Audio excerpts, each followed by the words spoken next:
আজকে ডিসপ্যাচ স্টোরিটা কিন্তু একদম অন্যরকম হতে চলেছে। যে দিদি ব্যাঙ্গালোর থেকে অর্ডার দিয়েছে, দেখলে তোমরা বুঝতে পারবে যে মানুষটা কতটা ফুল পছন্দ করে।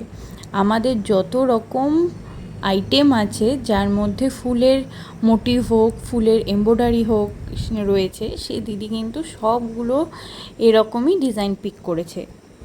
আর তাই বলে কিন্তু ভেবো না যে সে ফুল পছন্দ করে মানে ইন্টেনশনালি সেই জিনিসগুলো নিয়েছে। আমাদের ফুলের মোটিভ ছাড়াও বিভিন্ন রকমের সেট রয়েছে, কিন্তু যখন দিদিকে ক্যাটালগ দিয়েছিলাম এখান থেকে পছন্দ করতে বলা হয়েছে, কিন্তু আনফর্চুনেটলি পরে যখন গিয়ে দেখছি যে সবগুলোই দিদি প্রায় ফুলের মোটিভই চুজ করে ফেলেছে। তোমাদেরও যদি এরকম ফুলের কিছু আইটেম পছন্দ হয়ে থাকে, তোমরা কিন্তু অবশ্যই স্ক্রিনশট নিয়ে আমাদেরকে পাঠাতে পারো, আর সেই জিনিসটা তোমাদের করে নিতে পারো।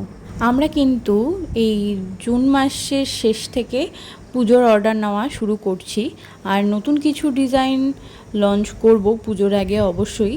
সেগুলো জানি না কতটা রিমেক করে উঠতে পারবো, কিন্তু এগুলোর থেকে কিন্তু তোমরা পুজোর অর্ডার অবশ্যই দিতে পারো।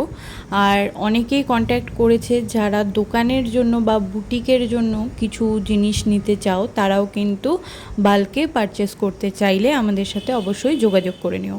তোমরা গেস করো তো এখানে কত অ্যামাউন্টের প্রোডাক্ট রয়েছে।